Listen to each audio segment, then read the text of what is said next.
wata kissa nake ji wai wannan a taba ya dauki wata mace to irin mata ne yan duniya din nan da wurin taka burki da inda ba taka burki sai ya fita a guje sai taka burki idan ko sai ta kwanta a jikinsa shi kuma da linsha idan haka sai yi sai kara gaba sai kai ta inda zai sauke da ya sauke ta sai ta ce sai ce kudi na da ce ai ka riga ka sha kudin ka sai ce haka ne sai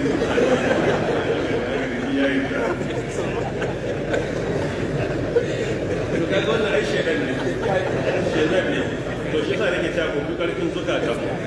duk musulmi na kware so ake tilasta kan zai nisan ta sabon Allah duk sabon Allah nan fa mutane da yawa shedan yana zayyana musu in ka ga wani bai ba wai cewa sabon Allah bai iya bane a'a biyayya ga Allah ne ta hana shi sami Allah da Allah ya ji dan Sheikh Abba Aji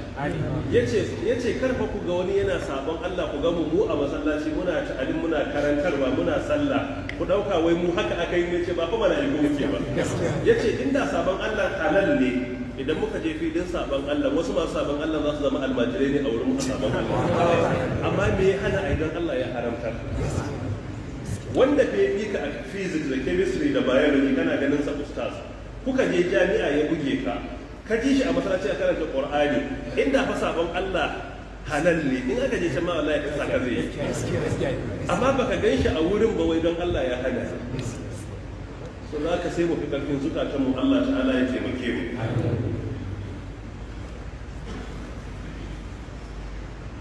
wallahu ta'ala a'lam wannan tana roƙon addu'a ne na cewa ba ta da lafiya tana